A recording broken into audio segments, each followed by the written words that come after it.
I wonder who wins the death match of Donnie and Marie versus the Captain and Tennille. The Osmonds are able to instantly blind you with their gleaming teeth, disorient you with a little rock and roll, and then cripple you with a little country. The Captain and Tennille can hypnotize you with a little muskrat love and then run you over with the freaking piano. Too close to call.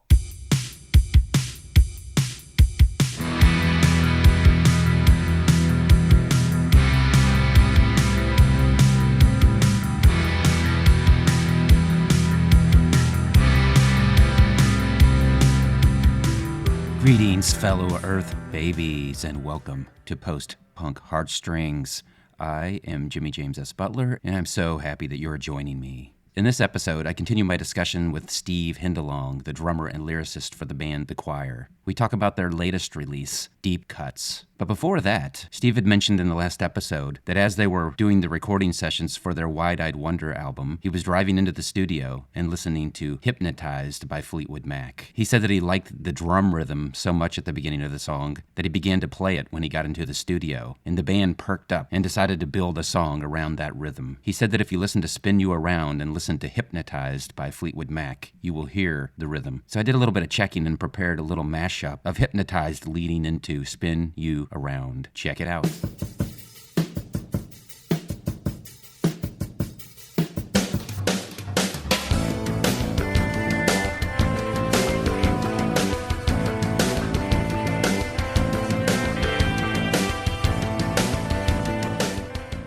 And now here's the Choir performing Spin You Around for their 2017 Facebook live stream.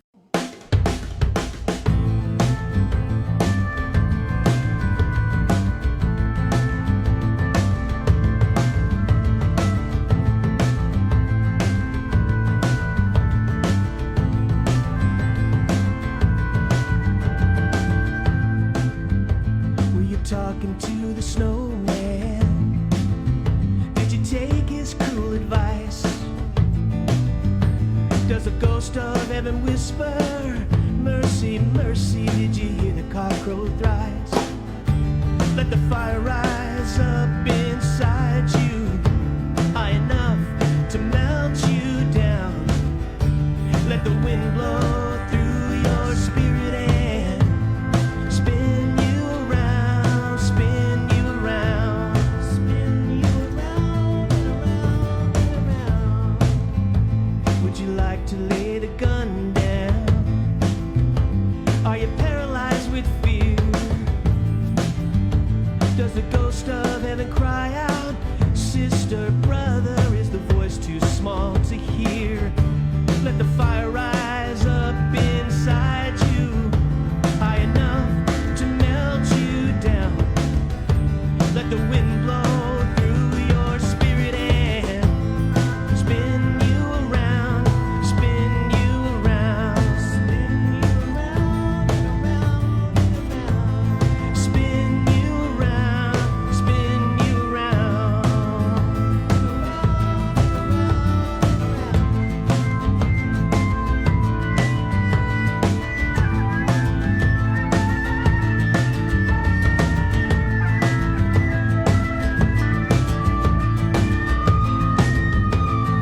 Here we go. Let the fire rise up inside you, high enough to melt you down. Let the wind blow through your spirit and spin you around, spin you around, spin you around and around and around, spin you around, spin you around,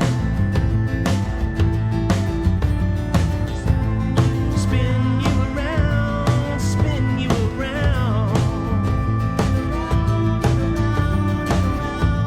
spin you around, spin you around, spin you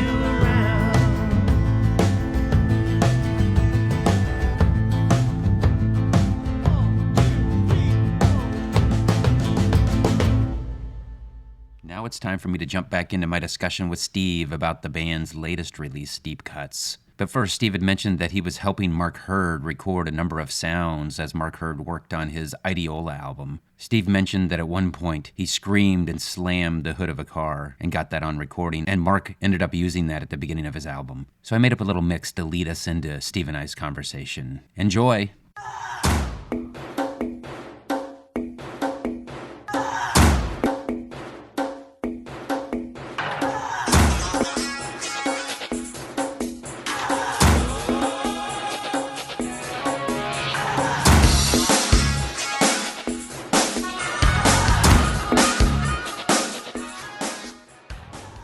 Steve is here and it's begun. Steve is here and we're having fun. Steve is here and it's begun. Steve is here and we're having fun. Yeah, we're in the sun. We're in the sun. Yeah, we're having fun. We're having fun. Yeah, 'cause Steve is here. Yeah, 'cause Steve is here. So, Deep Cuts, that's your latest album and came out last year in July? I don't remember exactly. Yeah, but it was Probably 2021. or something. That I know for sure. And when I first heard that you were going to have an album called Deep Cuts, I was like, oh, okay, they're going to do a collection of stuff that they don't do very often, that kind of rework them and make an album. And I think you said that your original intent was to do a Deep Cuts, like, rework some songs or something. Is that right? Well, no, the original thing was we had a tour booked, and the tour was called Deep Cuts. And our plan was to do a lot of songs that we hadn't done, to go deeper. Like we kind of got into a rut like bands do. We're live. We would do pretty much the same, a lot of the same 15 songs, 20 songs. And we thought, let's find some songs that are more obscure and call it the Deep Cuts tour.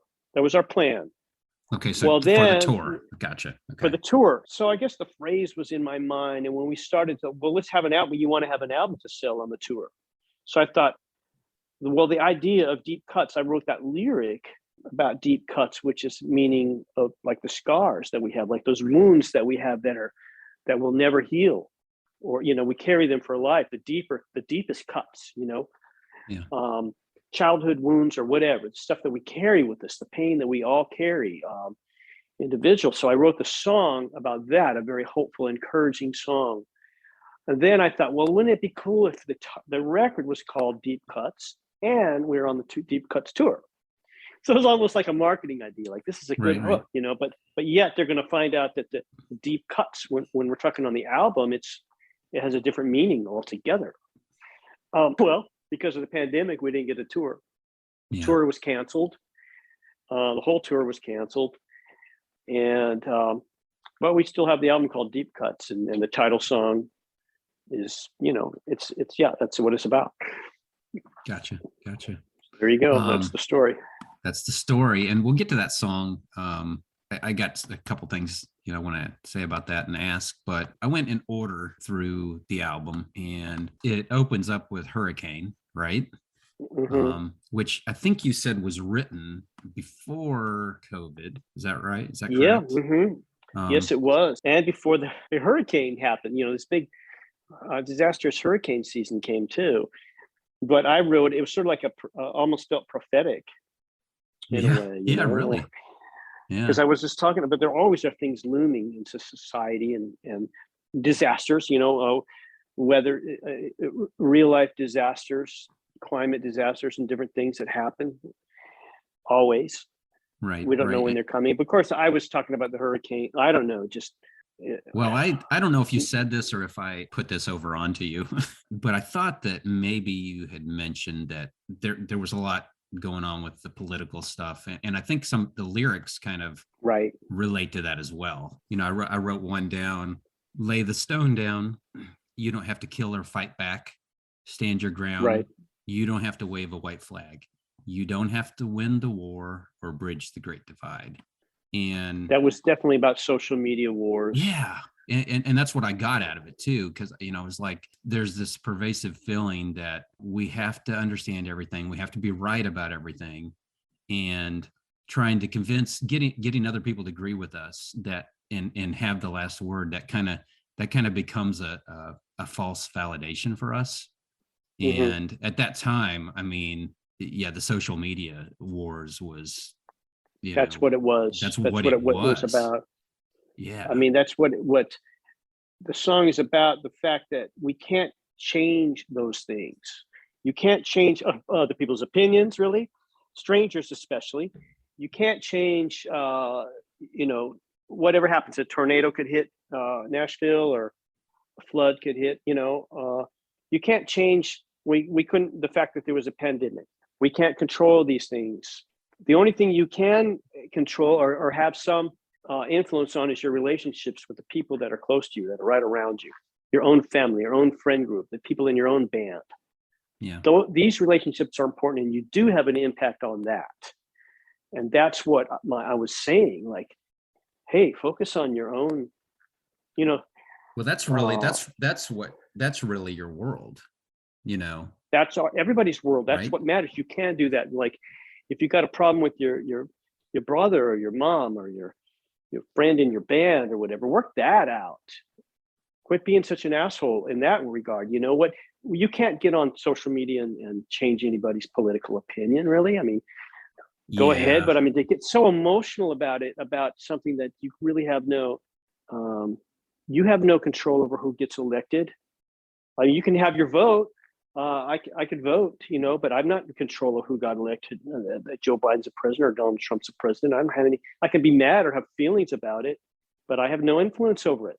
Or that the politicians are dirty and on the take, and they're follow the money. And well, they always say follow the money. Well, yeah. What does that mean? I mean, yeah, you can find out, suspect. You can suspect, you can discover things, but you can't do anything about it. Yeah. I can't. You can't do anything. Can't do anything about it. Yeah. Focus on something you can do something about. I think that's what exactly. Your personal relationships. It's like I got divorced. Something really bad happened. I've really some real failure there. But now I've got a current relationship, and I'm gonna see if I can do a good job with that. Be good to the girl that I got now. That's what I can do. That's what I can do. Yeah, think, okay, what are some of the things I didn't, where I came up lacking before? Learn. Yeah, how can what have I learned? How can I be different, Yeah, and I'm still building friendships with people. I still have a lot to work on that I can do better. I can do better and have in life and in my relationships, but I can't. I think we tend to focus on these big, broad things that we can't do anything about. The hurricane's going to come. Yeah. I liked that Bob Dylan song, "The Hard Rain's Gonna Fall," and it was a little reference to that hard rain and howling wind and hard rain. Okay. Bob Dylan, it's a hard rain gonna fall. It's kind of that. Yeah. That's the same kind of idea. Yeah. And that's interesting that what you did there with the words, because it's kind of like howling. Is it howling wind, hard rain? Is that right? And then hard rain. Yeah, howling wind and hard rain. It kind of flips it, right? So it's kind of like it reminds me of a storm, right? I don't know if that was on purpose, but it's kind of like, it's sort of like a poetic device. It's kind of I've never done that before. I've never done that before, and I thought that was fun. I think I was trying to find other syllables. No, it's just wordplay. Yeah, I just wordplay because it's kind of like being tossed back and forth because you're flipping the words back and forth. Yeah, no, that didn't occur to me. I just was trying to find other syllables, and I just it's just your natural talent. To say the thing. It's your natural talent. I don't know. It's just I'm just playing around. It's just fun. The wordplay is fun. So when you say finding shelter in the eye of the hurricane, like what is that then? What is the shelter? That's with somebody that you love. Being with somebody that you love. Being with the people you care about, your close friends, your intimate It's about intimate relationships that matter, that give you joy, give you purpose, giving your life meaning. Find shelter in that's it. That's where our shelter is. It's in relationships. Yeah, it's funny. You were talking about our world, around us and stuff like that. And it's like when I talk to people and I talk to my kids, and it's like they're having that crisis where it's like, oh, I don't really make an impact on the world, and I'm, insignificant or whatever. I'm like, but your world around you, like your world, yes. Our worlds are, as far as relationships, and really our worlds are much smaller than the world. And that's where we can have the impact. And we do. We do. Every individual matters. If you have an impact on an individual, that matters. You know, Right, I used to tell my daughter when I dropped my daughter off at school in high school, I drove her to school. One of them, I had two daughters, but I drove one to her school. And every day I would say to her, be a friend to someone who needs a friend today. Oh, that's beautiful. And she kind of took that to heart. She's that, my daughter Erin is that way. She's really loving to her friends and generous person. Be a friend to someone who needs a friend today. That's what we're here for. Yeah. You know, beautiful. Yeah. So true. Thanks for saying it, man. Yeah. It's awesome. Yeah. So the woods, now we're in the woods, and the woods was then after COVID set in or not? Not necessarily. Yeah, that was during, that was during COVID. Yeah. During COVID. So during COVID, so I live right across the street from some great parks, great woods. Oh, nice. And I hike there. And funny thing is now, since then, I mean, I would walk out alone a lot during the pandemic. You know, we all were alone, but I live alone. So I was really alone, sitting in the dark a lot. And I'm just like, wow. But I would wander out there even at night in the woods. But now I have my friend Phil Madera is a good friend of mine. Yeah. We walk every chance we get, at least 3 days a week. And we just, he meets me at my house, and it's a 4.5 mile thing we do, all up and down in the woods and stuff. And it's really therapeutic, and we just talk. And just like the song says, I mean, it became a reality. I at the time I wasn't doing that with anyone else, but so you started doing that afterwards. Yeah. And then the other day I said to Phil, I says, hey Phil, because he doesn't, I don't know, our music styles are different. You know, we respect each other a lot, but you know, we just, so I'm like, have you even heard that song, you know, the Walk in the Woods with a Friend? I go, you need to hear this song by the choir. Because it's about what we do. Awesome. It's about what we do, you know.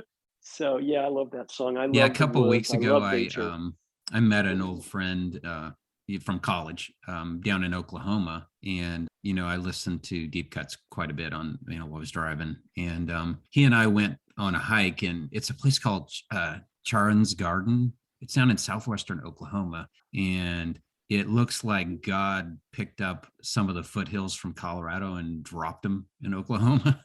It's a really interesting place. There's all sorts of boulders, and it's really weird because it's just desolate Oklahoma all around it. But we did a good bit of talking and on that weekend about everything and nothing.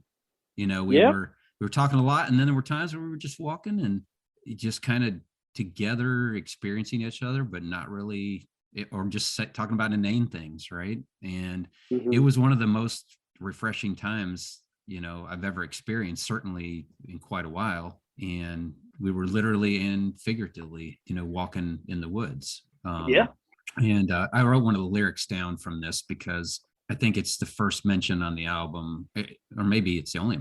No, I don't think it's the only mention, but it's referred to other times. But that is it pronounced kintsugi? Is that what? Okay, so that's the it's like a Japanese art of, you know, putting broken pieces, pottery pieces back together with gold. They break the bowl, and then they.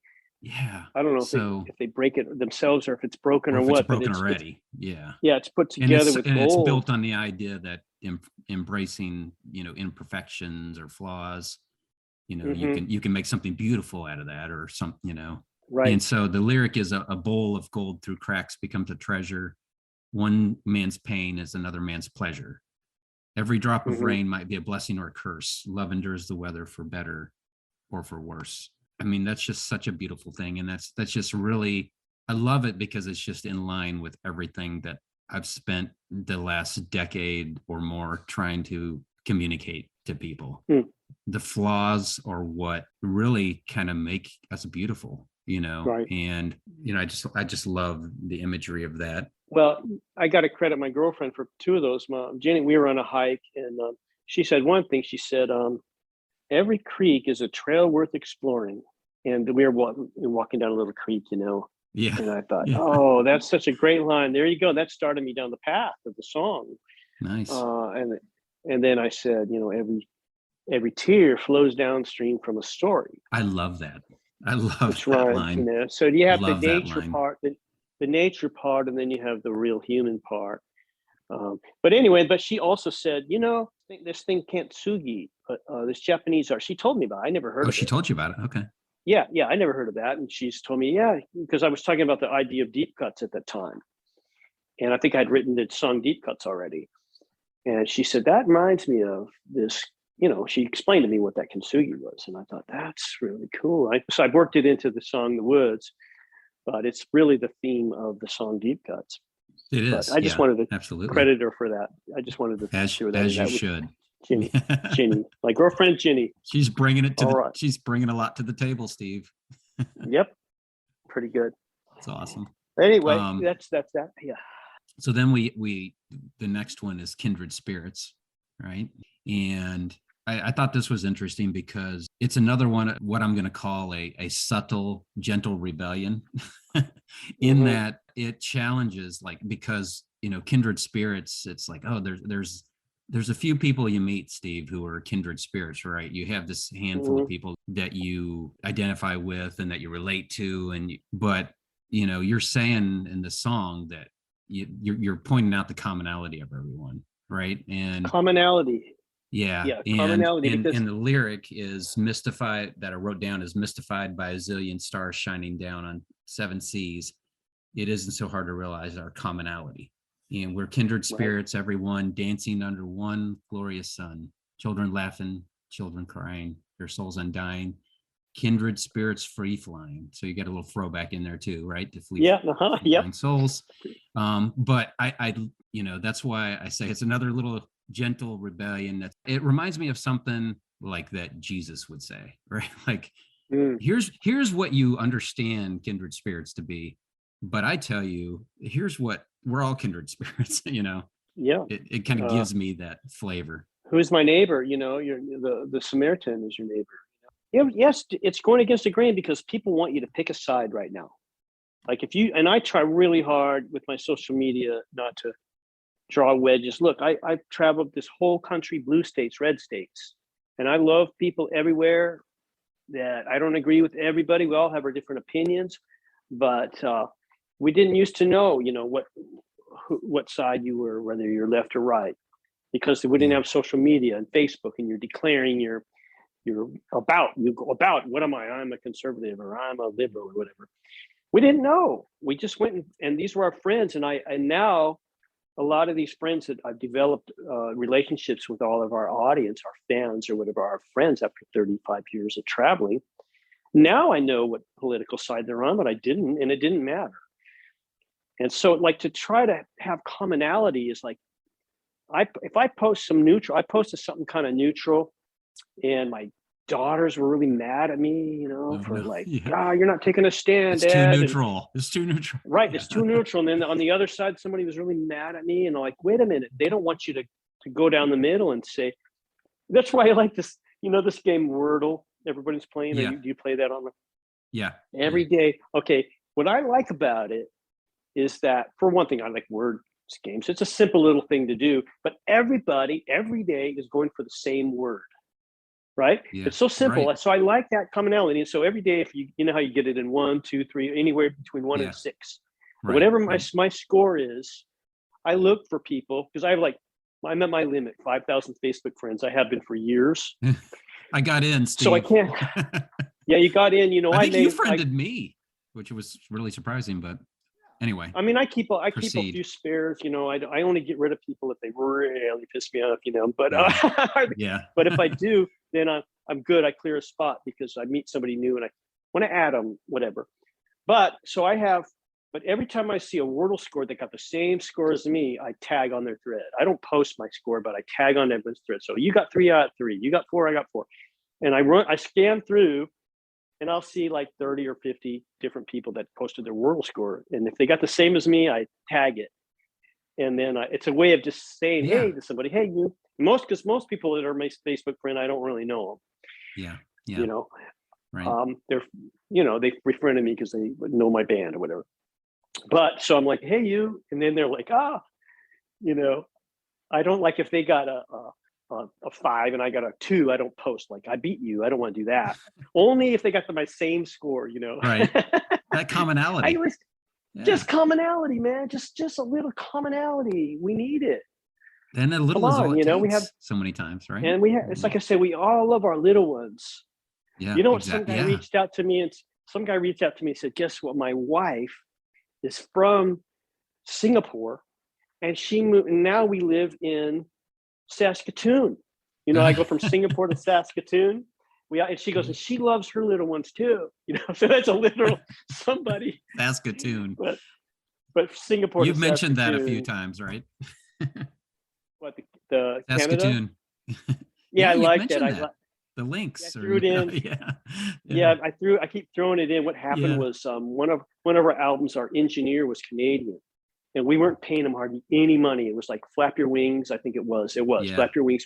We had no budget. We were paying for it ourselves, and we were like, man, Julian, thank you so much. So I threw in a couple Canadian references, just like because I was fond of them, and saying, hey man, thought you would enjoy that, you know. Saskatoon links, you know.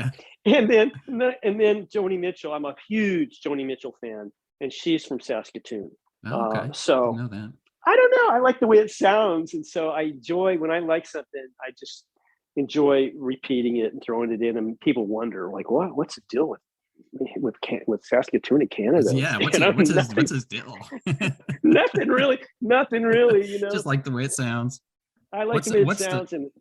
Do you like the name of that? What's the lake you mentioned? Winnipesaukee? Is that what is that lake? It's on your solo album. Yeah, Winnipesaukee. That's it. Winnipesaukee. That's you like the sound of that one too. Well, I overheard a conversation with somebody who was talking to it was Dan Michaels' girlfriend at the time. And my wife was talking about, oh man, well, I grew up in Idaho and we had a lake. We had this lake called Lake Payette. It was like a mile. It was like, I don't know. They couldn't even find the bottom or whatever. And Lisa said, oh, I thought my lake was deep. Mine was Winnipesaukee and it's 300 feet deep. But, but yours. And I just went, there's the song. I thought my lake was deep. I thought my lake was deep, but yours is deeper than the Winnipesaukee. I didn't even, so that's great. Songs, one of the best way songs come. Yeah, it's like when people say stuff, you have to be in the scan mode.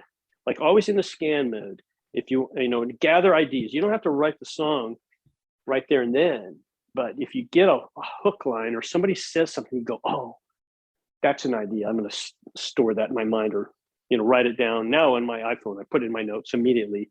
If a good phrase goes by. I've tried to start doing that because there's so many times when you're like, I totally forgot what that was or whatever. A lot of it's in the moment. Yeah. So I'm jumping to my two favorite songs right now on the deep cuts on the album, because it keeps changing. From day to day. It's like, okay, I'm really get into one or the other, right? But these two, they're really kind of nothing alike. But I think they're back to back. So the first one is Trouble. And so first of all, I love the sax placement on this song. It's very unique. Would you agree? Like I can't think of another song right now that's got the sax quite like that. No, it's very different. No, it's really different. Dan hired a friend to write a score, and that we've never done that before. Dan just ad-libs and does his own thing, but he had a guy actually write a part. The song was done, and then we thought horns would be cool. So a guy wrote a part, and then we ended up doing it, and we kind of mixed the sax up in the corner on the left side. So it sounds to me like when you see a band live, and usually the horn guys are on one side in the back. True, yeah. They're not in the center, they're not all spread out. Like when you hear an album, usually the horns are spread out, but really when you see it live, they're off in the back corner. And that's how that's mixed. So I think visually, I see the horn section off there on one side. That's how it feels. Yeah, that's how it sounds. Maybe that's probably why it sounds so unique. Yeah, to me, that's kind of unusual. Yeah. That song, okay. For a while there, we had somebody was interested in trying to get us film placements and TV placements. And so I started thinking, well, I can write some songs that are related could be in a TV show. So I'm watching that show Yellowstone. You ever seen that? Yeah. Mm-hmm. Yeah. Okay. I love that show. I love Westerns. Gritty, right? Well, you know that character Beth, that just a vixen woman, you know. Yeah. The daughter, she is just trouble, man. Yeah. Well, there's a scene with her in a bar and some guy where she just like does some guy in with what she says or whatever. And I just put it on pause. I paused the thing, I picked up my guitar, and I wrote that chorus. Trouble. That's simple as that. I played on my guitar, wrote it. I thought, okay, I'm going to take this in and show Derry, like, this could be one of our TV type songs. And they liked it. Everybody liked it. And they go, and I go, no, we can't put that on the choir. That's not the choir. That doesn't fit the vibe. For one thing, the style. Yeah. It was like, everything about it just felt different. And the lyric was like not personal. But I ended up writing the whole thing, and everybody liked it. It ended up on the album. Yeah. So of course I've got a note on it that's probably it's not correct at all, but so I wrote down part of the lyrics. Okay, so if you want to feel the heat, baby, I'm the smoke creeping under your door. If you want to see the flames rise, look into my eyes. You don't have to search no more. If you're looking for trouble, maybe I'm the kind of trouble you're looking for. So regardless of what was behind it or whatever, like what I guess what my brain pulled out of that was, you know, that it's kind of one of those situations where it's like we in relationships, especially we aren't always entirely good or bad for each other, you know, and sometimes the good and the bad get blurred, you know. Definitely. And that's what the song made me think about. For whatever reason, I'm like, it's maybe it's because it's really all these really kind of dark, ominous lyrics, but the tune and stuff doesn't sound super ominous, right? Would you agree? Like, I mean, so it's kind of I don't know. For some reason, my brain pulled that insight out of that. Yeah. But you know. Well, yeah, we all got a little weakness in us, you know. The shadow side. Shadow side. It's playful. I think a song's got a playful, menacing. It's kind of a menacing song. It's kind of playful. Yeah.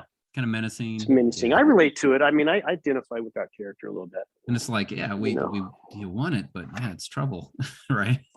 Yeah, I can bring a little. Trouble's attractive, Steve. Yeah. So. Well, yeah, it is, and I've known to bring a little trouble.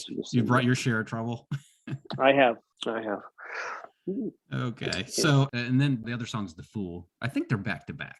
I could be wrong. I can't remember for sure. But anyway. Yeah, they are. The Fool is very much an example of the type of choir song that I really love. It's kind of that slow, very reflective, pensive type feeling for me.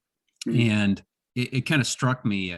I'll read the lyrics that I wrote down. What great penance is required to rehabilitate the criminal? What suffering will inspire the education of a fool?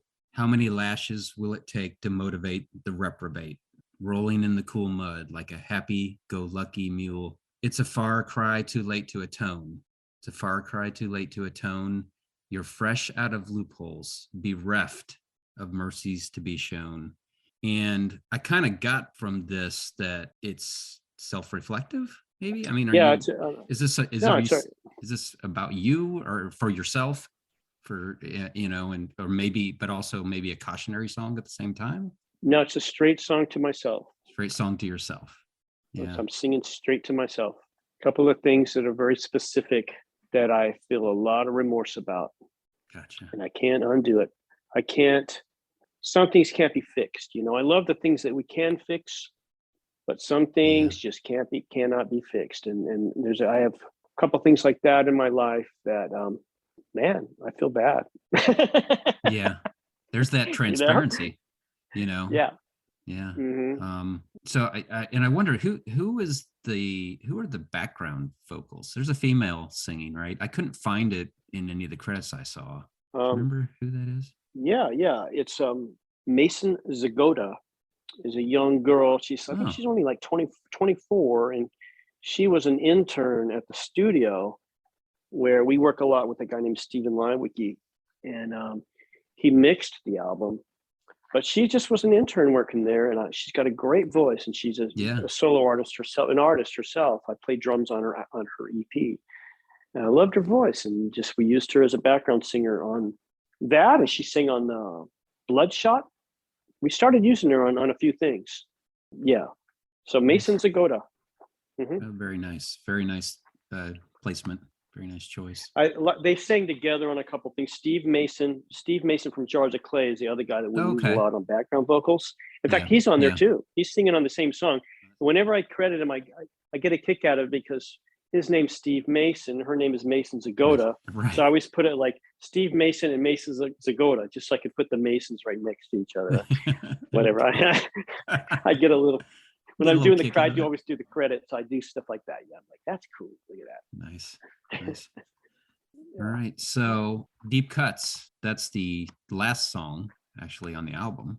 And I wrote down a few lyrics here. Please realize you are even more wondrous in my eyes when the sun shines bright, illuminating your scars. I adore the wounded creature you are. Are you troubled by your own reflection, searching for a friend to trust? Does it feel like forever won't be time enough to heal your heart from the deepest cuts? Child, you are loved. You have always been loved. May one divine kiss be enough to heal your heart from the deepest cuts. You know, it kind of makes me choke up to even like read those lyrics. And we were talking about counterintuitive stuff. And like, this is one of those kind of counterintuitive things. You know, it kind of reminded me a little bit of Leonard Cohen, his song Anthem, which is the one I talk to people about a lot. Like this lyric, ring the bells that still can ring, forget your perfect offering. There's a crack in everything. And that's how the light gets in. And yeah, it's one of the brilliant. Yeah. And the other song that this song made me think of is Rock and Roll Suicide by David Bowie. Do you know that song? No. Okay. So yeah, he in this song, it's off of Ziggy Stardust. And he says, oh no, love, you're not alone. You're watching yourself, but you're too unfair. You've got your head all tangled up. If I can only make you care. Oh no, love, you're not alone. No matter what or who you've been, no matter when or where you've seen, all the knives seem to lacerate your brain. I've had my share. I'll help you with the pain. You're not alone. You're wonderful. And I kind of thought of that song as I've been listening to this song. And I thought Deep Cuts takes it one step further than David Bowie does, because his songs, you know, about reminding people that, you know, we're so hard on ourselves and you're not alone. You're beautiful. You're wonderful. But Deep Cuts takes it a little step further, I feel like, by acknowledging like that, yeah, I can tell you you're beautiful and that's important, but sometimes it takes something divine to heal the deepest cuts that we have. Like you need something beyond that, right? And I don't know, those are just some of my thoughts, and I just was going to let you comment. Well, yeah, I wanted to just offer something really hopeful. I was visualizing a few different people. Most of my songs are very specific to a person. It's very unusual for me to not do that. Like Kindred Spirits is an exception because it goes broad. It goes broad. I don't do that very often. They're usually very specific to somebody. But this is not. I was thinking of several people that I just want them to, you know, people have such a bad self-view, you know, so they lack self-love. And I think that's the most important thing about spirituality, is to realize divine love, you know, to realize that you are important and valuable and loved, you know, divinely, and to realize that. And that would be my hope and prayer for people. And there's certain people's faces I was seeing. So yeah, it's important to me. And I really want to offer an opportunity to get to do an album and to have a tribe of people out there. It's thousands, you know, and it's not like a million, it's not tens of, just a few thousand people. And that's a lot. It's important. And they've been listening. Some people have been following our music, and like I said, carrying the songs in their hearts for decades. And it means a lot to me.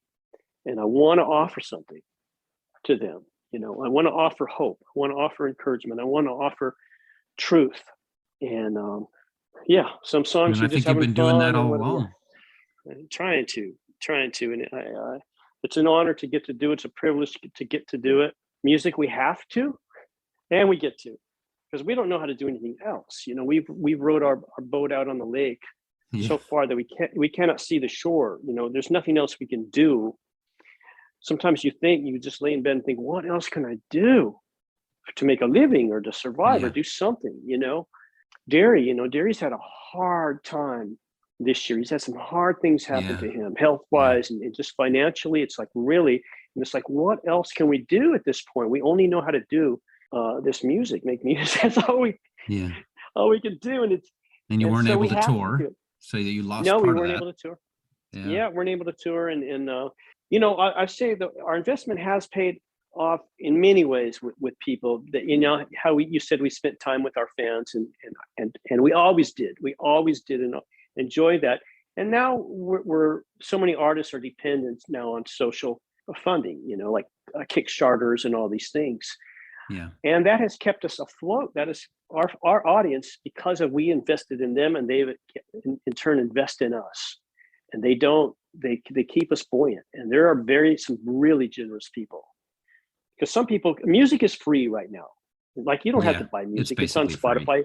Yeah. It's basically free. But there are people that say, well, here's $500. How about that for my record? You know what I mean? There's people that do that are in a position to do so. Right. And now that we're as old as we are, a lot of our fans are old, enough to where they've made some have great careers, and there's nothing to say, here's $1,000 or whatever. There are some of those, and that's the generosity is what keeps us able to do it, and it's not lost on me. And I care about them, and I don't know. I just feel a very loving relationship with our audience. Well, you've got a very loyal audience, that's for sure. I mean, that's for sure. Yeah. And like you said, that's not for no reason. You got, it's what you guys have given over the years, so you're reaping some of that deep sowing, right? Absolutely. Yeah. So we're thankful. We're very thankful for it. Yeah. And now here's the song "The Fool" from the choir's latest release, Deep Cuts.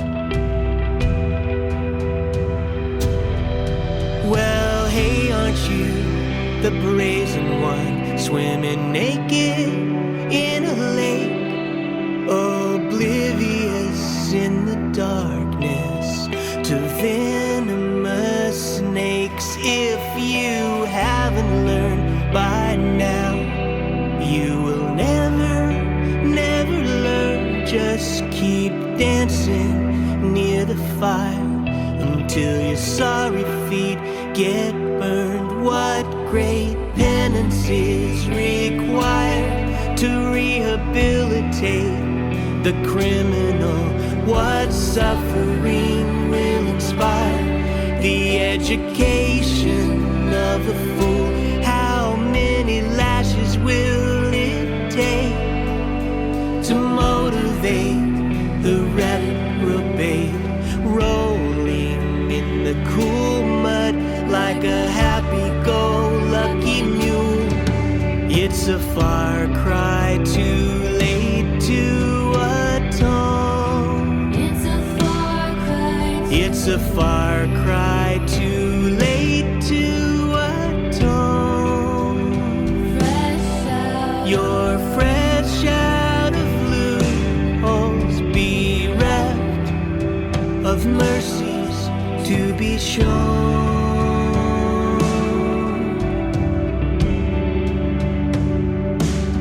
You're on the run with a smoking pistol and no sense to hide. You've got a horse with a heart of gold, too forlorn to ride. You're holding a stick of dynamite, dying to set her off. Better blow that bridge to kingdom come if you make it across. What great penance is required to rehabilitate the criminal? What suffering will inspire the education of a fool? How many lashes will it take to motivate the reprobate? Rolling in the cool mud like It's a far cry too late to atone. It's a far cry too late to atone. You're fresh out of loopholes, bereft of mercies to be shown. It's a far cry too late to atone. It's a far cry too late to atone. You're fresh out of loopholes, bereft of mercies to be shown.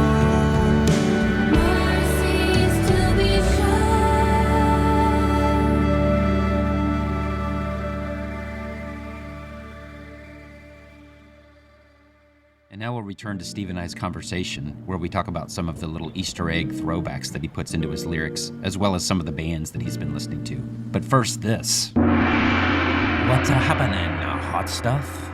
I wanted to take a moment to thank Christina Cook, my girlfriend, who has been the greatest encourager and supporter of making this podcast a reality. I honestly am not sure this would be happening if I hadn't had her words of encouragement and feedback. So Chrissy, this gong's for you. I love you and appreciate all that you mean to me and all of the encouragement and support that you've given me to make this podcast a reality. I love you, yoo-hoo to my yahoo. Now back to the conversation.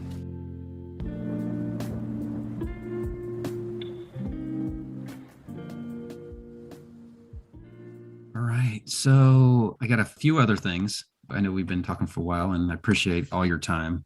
Okay. I really do. So I wanted to talk just a little bit about throwbacks, because you do a lot of throwbacks, like we talked about free flying, right? Yeah. I actually wrote some down. Kindred Spirits, you've got free flying. I'm a Saskatoon Lynx on the prowl. Eyes on fire. Yeah. You mentioned that in Shiny Floor. You talked about the Flap Your Wings, and so in Shiny Floor, you mentioned the Saskatoon Lynx. Yeah. And then you mentioned the Silver Pearl quite a few times. Yeah. I get a big kick out of that one. Yeah. Mystical World, Grace, Chase the Kangaroo. It Should Have Been Obvious. Right. In your solo work, To the Wind. Right. Mention it. Nice. And so I think it's probably the most repeated symbolism that it you is. mentioned. I get a kick out of it. I also put it in Adam Again's Beat Peculiar. Oh wow! Which is the first time because wow. Which one was that on? Because that was on 10 songs. Is that right? Yes, 10 songs were recorded at the same time as we did Chase the Kangaroo, because Adam Again was working at night from midnight till morning, and then we would work all day in Derry's studio. So that's why Gene would stay. Gene would still be working in the morning, and then I'd play percussion or whatever. I was helping him with lyrics from time to time on Treehouse and Beat Peculiar. Is that the one that Hideaway is on? I can't remember. No, that was that was on Home. That was on Homeboys. Homeboys. Sorry, go ahead. Yeah. Yeah, I gave him that lyric, and I just gave him the whole lyric, and he put music to it on that song. But yeah, I put in the Silver Pearl, and I put it on ours. I didn't even tell Gene that I put it on ours too. I got a kick out of that. But Silver Pearl, it didn't really mean anything, and it's like the word world comes up all the time in songs, and everybody just rhymes girl with world all the time. And I liked that Bob Dylan would do like a long string of pearls. He used pearls from time to time to rhyme with world, and I thought that's a great rhyme. Just something valuable, the Silver Pearl. I just made it up. It sounds like something literary, but I like the way it sounded. I always thought it meant it was talking about mercy, but because it says mercy is the Silver Pearl, but it's just something rare and valuable. Yeah, I don't even know if there is such a thing as a Silver Pearl. I don't know. I wondered that too. Well, I was right. Yeah, I just made it up, and I like the fact that it's just something that I dropped into songs. Is it kind of like a 44 Ford? Or whatever. Yeah, right. You heard about. I listened to one of the other podcasts you're on. You were talking about that. Yeah, my dad's like, they didn't have 44. They didn't make Fords during the war, son. Okay, poetic license. But it's great. Yeah, it's great. What do you call that?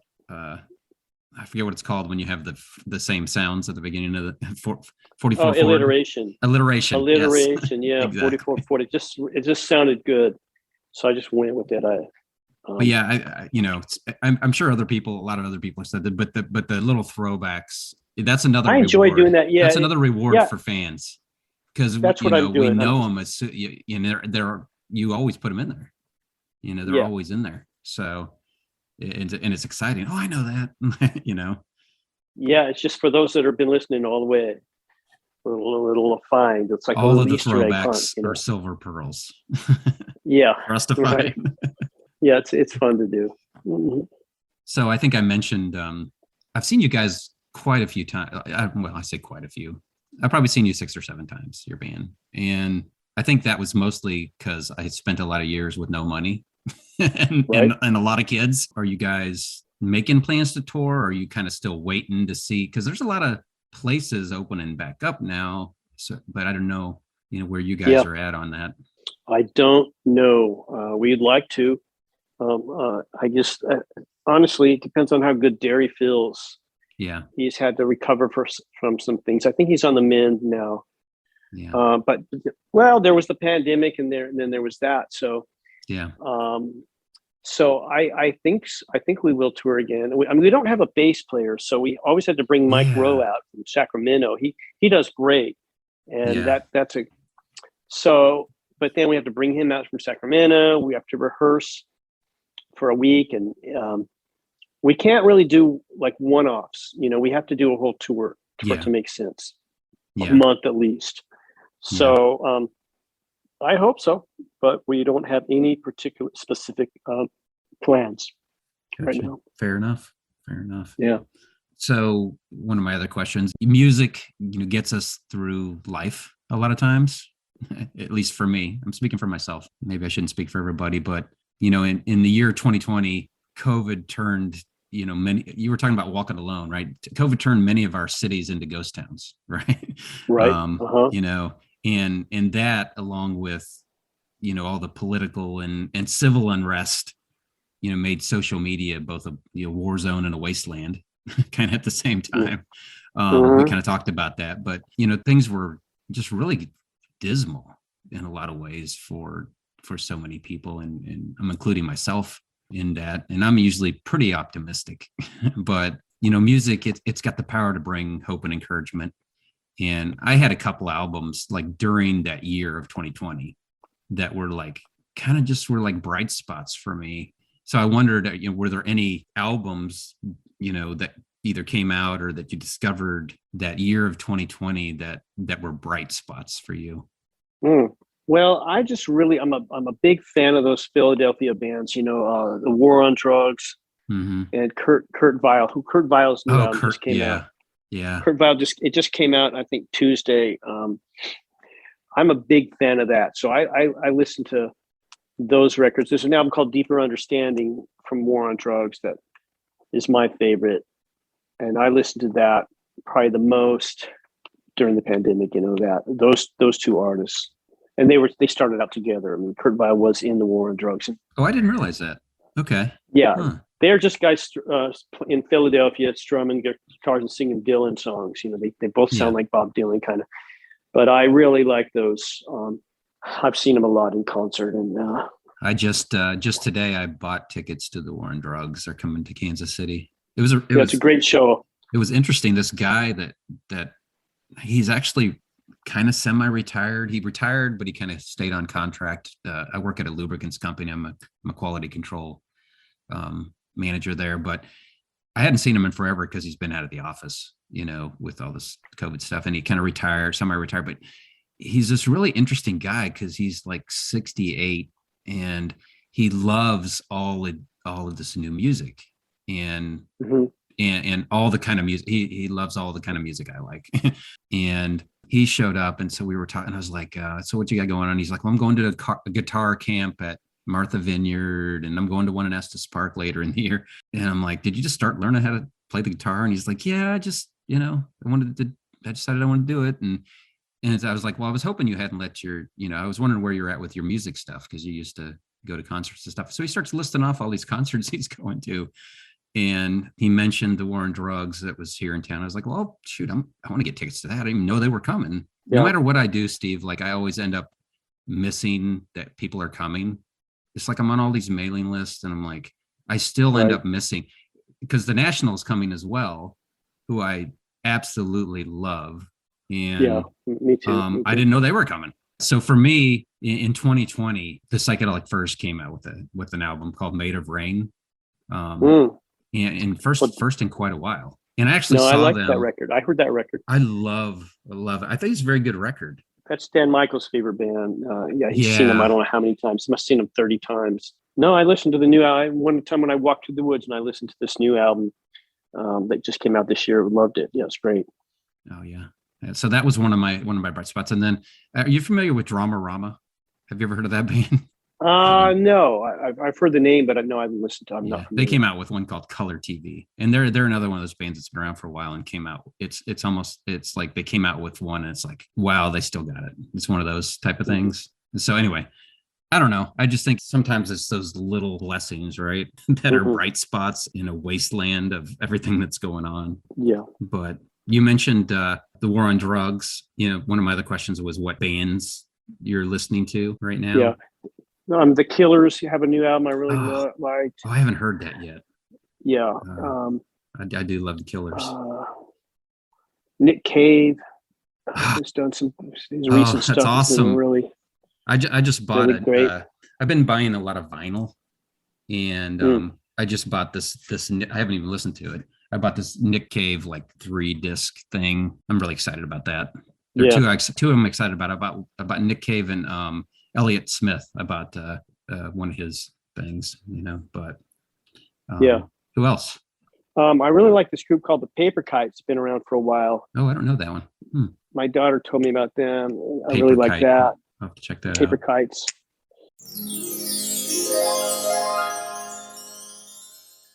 In every story, there is a hero and a villain. In your story, you're both.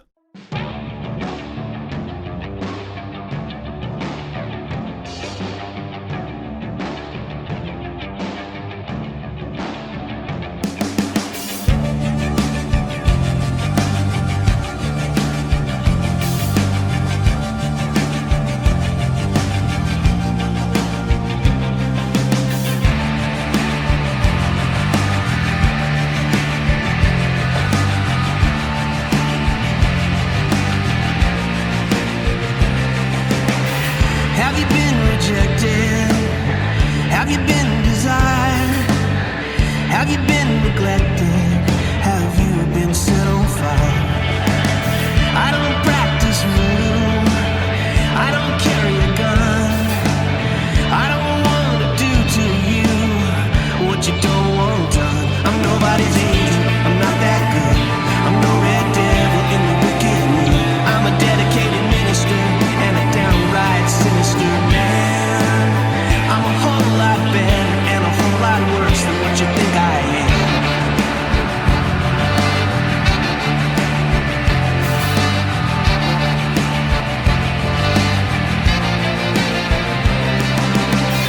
Have you been degraded? Have you been well schooled? Have you been indoctrinated? Have you been called a fool? I'm not trying to sell you what you won't receive. I don't need to tell you what I do or I don't believe. I'm nobody's angel, that ain't me. And what kind of devil do you think I'd be? I'm a good Samaritan and a very, very bad man. I'm a whole lot better and a whole lot worse than what you think I am.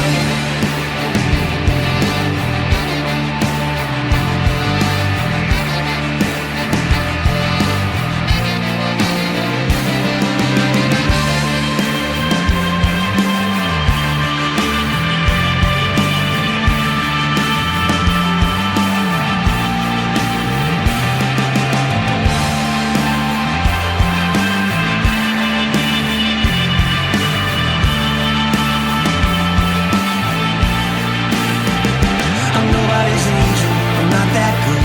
I'm no red devil in the wicked mood. I'm a dedicated minister and a downright sinister man. Texas angel, that ain't me. And what kind of devil do you think I'd be?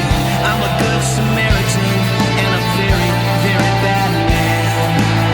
I'm a whole lot better and a whole lot worse than what you think I am.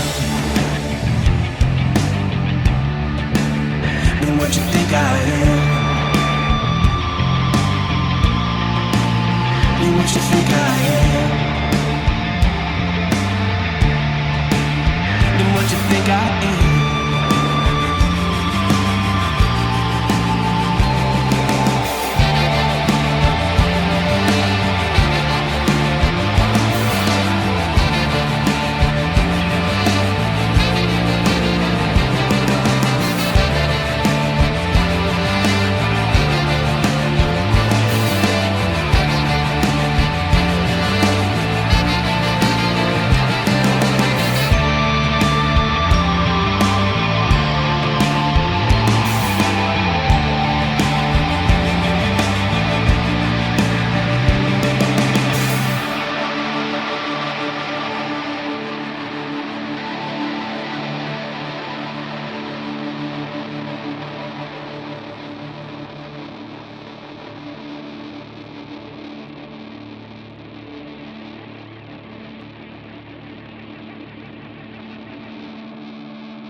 That was What You Think I Am by The Choir off of their amazing Shadow Weaver album. You know, I want to take a moment to thank every one of you who has joined me on this podcast. I appreciate your indulgence as I spent the first 3 episodes on the band The Choir. They were just such an inspiration to me. Rest assured there will be many other bands and a lot of other subject matter that I will cover in this podcast. But thank you so much for tuning in. I appreciate your support more than you know. In fact, I'm so thankful that I want to offer someone a gift. All you have to do is go to my Post-Punk Heartstrings Facebook page and send me a message. You don't even have to like or follow the page. Just go to the page at Post-Punk Heartstrings on Facebook and send me a message and let me know where I can send a free gift to you. What is the free gift? Well, it's a set of 10 postcards and stickers. And the postcards are of 10 of the Choir's album covers. So it's a treat for any Choir fan. And again, all you have to do is go to my Post-Punk Heartstrings Facebook page and send me a message with your info on where to send these. And the first person that does that, I will send these out to you free. Feel free also to give me your feedback, what you like, what you don't like, or give me nothing. I mean, you'll have to give me your contact information at least, but yeah. And that's just a way for me to share my love of the Choir with someone and to say thank you. You can find the link to the Facebook page in the show notes. And now we're going to wrap up this episode as Steve and I talk about some of our fears and loves. Are you often afraid like this? You should never be ashamed of telling me when you're afraid of something. Don't come round too regular here, and I don't want to fear no more.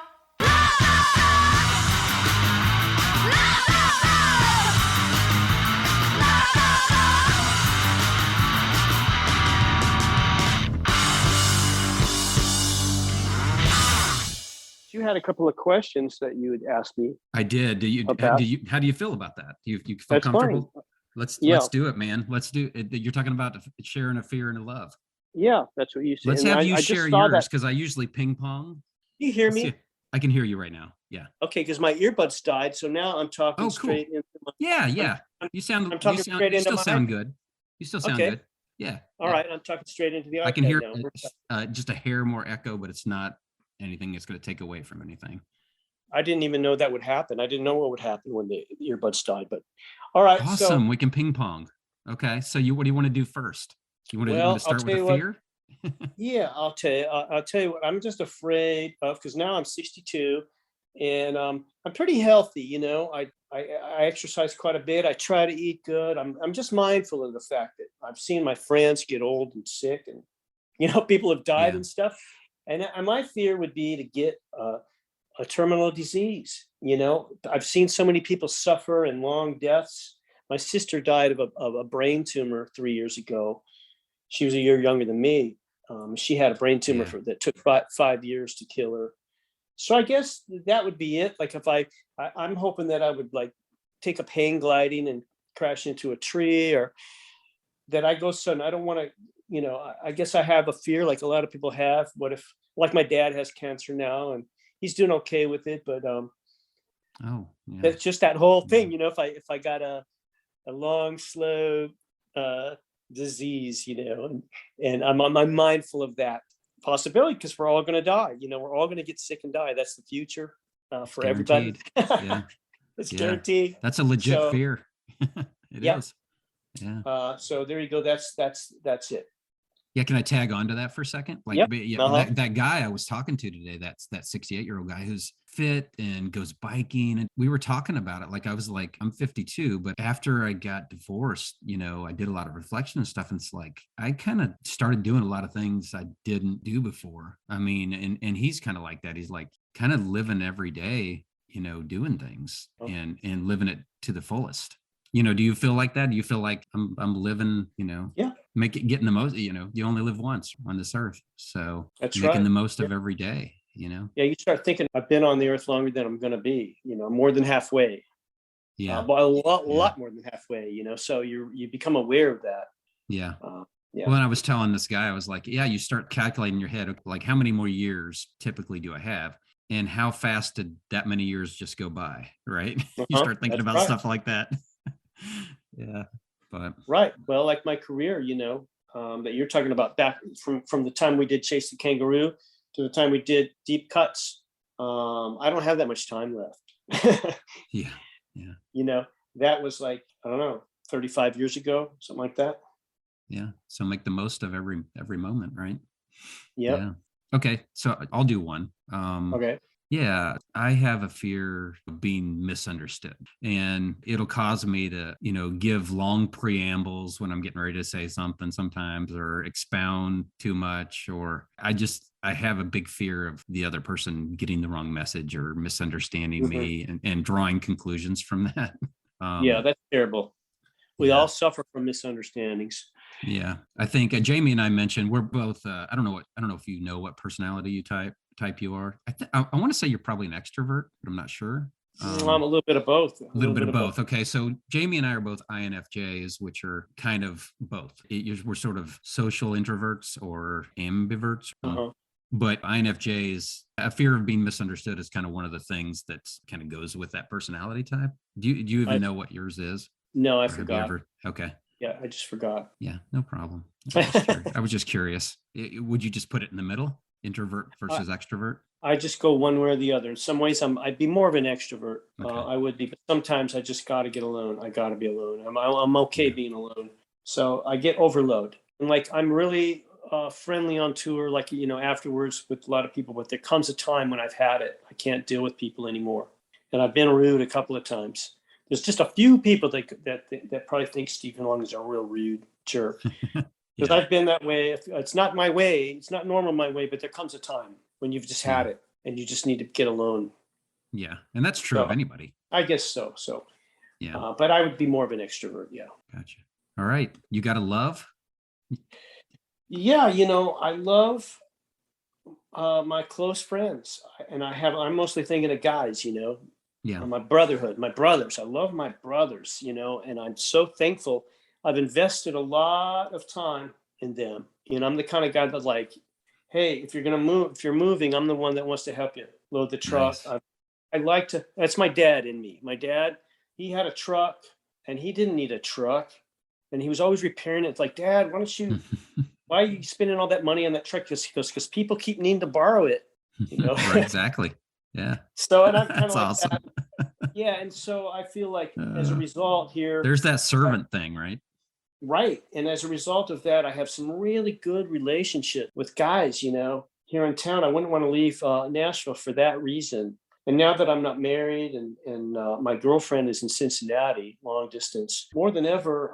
And well, she's got kids still, not grown. And so who knows how long that's going to be. But in the meantime, or the here and now, is I've got really good relationships with a bunch of brothers, and that's what I love. That's the best thing about my life.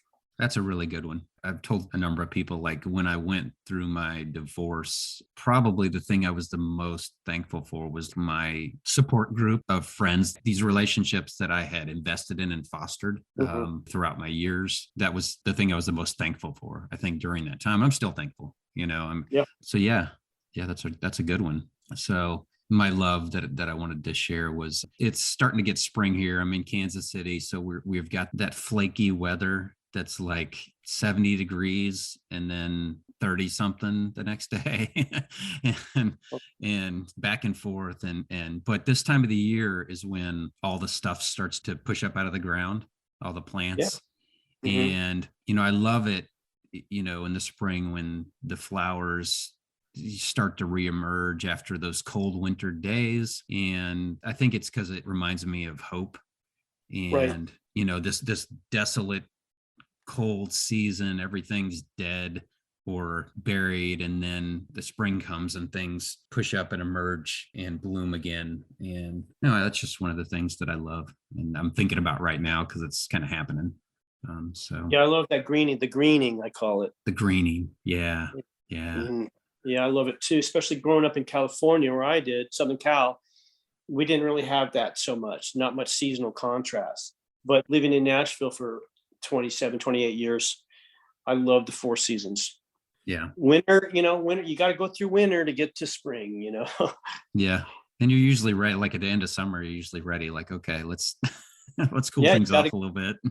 You got to suffer in the heat to appreciate that fall, autumn breeze, the rhythm of it all is pretty great. Yeah, I think so too. That's what I've always said. Like, I don't think I could live somewhere where there wasn't some seasonal change. So yeah. Well, thank you for sharing those things. All right. I really appreciate it. You're going to have some editing to do. Oh, yeah, of course. Yep. Probably mostly me saying, I realized when I talked to Jamie, I was like, I say, a lot more than I thought I did. You find that out when you listen back to yourself, everyone has those affectations. Yeah. And that's one thing my girlfriend says, and it starts driving me nuts. I don't want to say anything. But then if she's had wine, then she starts saying, right. That Gen X people say right a lot, I think. Right. Right. Yeah. Right. I think that's a Gen X thing. Yeah. I don't know. But it starts driving me crazy, but then I hear my own self and I'm realizing I'm doing the same thing. I didn't know it. You're both driving each other crazy. I do the too. It's everyone has their affectation. Yeah. So, and at least I can edit it. So is there anything else that you wanted to, say? Is there anything you want to let people know? Anything you want to plug besides Deep Cuts? No. Hey, I want people to join our Patreon, and I saw you just did last week. I'm on there. We appreciate it. Yeah. You just did, and we appreciate it very much. I love being able to do it. Yeah, people go out and support the choir. Choir on Patreon. Yeah, there's all sorts of different levels. I didn't do the there's some sort of dairy level, is that right? Dairy tier. Or was that a joke? I'm sure that was a joke, but you did a good level. I appreciate it, But we need more people on there. We need more. It keeps us going, and so that's the one thing I would plug. But anyway, I don't think I have anything else to say. I've said plenty. Well, thanks a lot, Steve. I really appreciate your time. Hopefully, we'll talk again at some point. Hopefully, I'll make it to a concert when you guys do another one, or or make it down that way, and reach out and shout at you or something. All right. Well, thanks a lot. Take care. Render love, Jimmy buddy. James. Render love, man. That's good advice. Thanks. It sure is. All right. All right. Take care, buddy. See you later. Okay, bye. In case you haven't figured it out yet, the band The Choir is all about humility, mercy, encouragement, and transparency, much like I want this podcast to be. And in that vein, here's another tune by The Choir called A World Away. Let's all hold our lanterns high for each other. Listen to the song and you'll understand.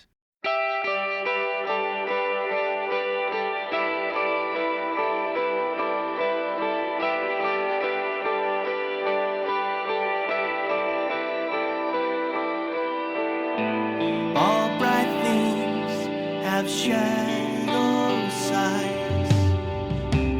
Gilded kingdoms are illusion. To be forgiven is to know, to find love.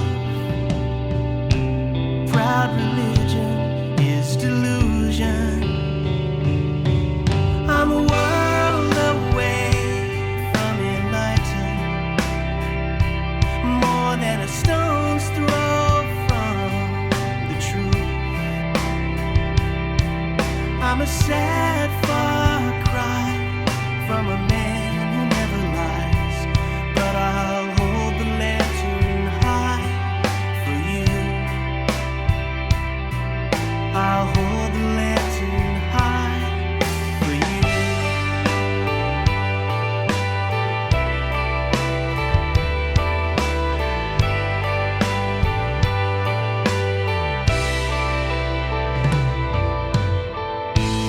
I have stumbled down dark streets, too drunk to know the danger, too blind to tell a demon from an angel, or a lover from a stranger. I'm a world away from enlightened, more than a stone's throw from the truth. I'm a sad far cry from a man who never lies, but I'll hold the lantern high for you. Yes, I'll hold the lantern high for you.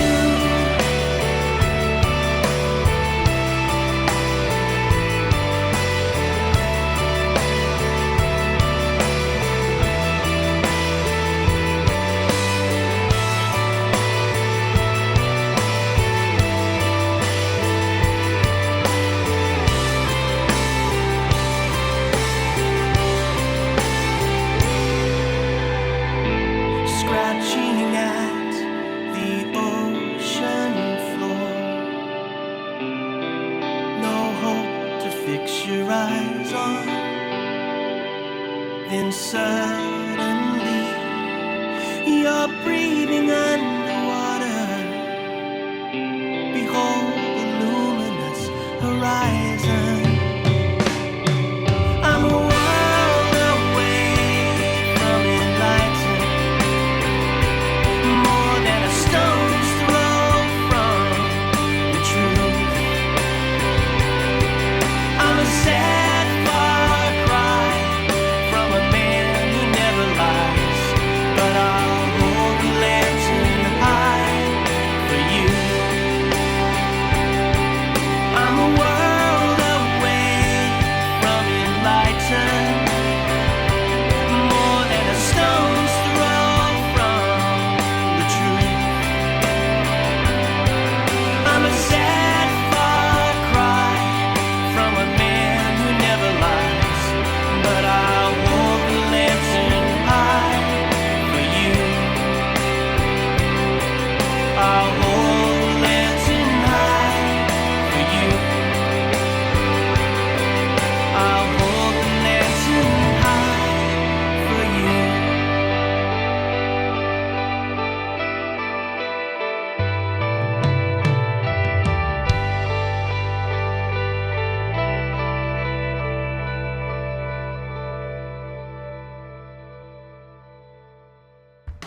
Well, fellow Earth babies, that wraps it up for this episode, and it also wraps it up for what has become a trilogy of episodes on the band The Choir. I certainly didn't set out to make the first 3 episodes about The Choir, but it just kind of worked out that way, and I like to let things go where they go. What's next for Post-Punk Heartstrings? I'm not sure what's coming up next. I have a lot of ideas, a lot of thoughts, but you can rest assured there will be many other bands covered and many other subjects covered. I think you'll find something worth listening to.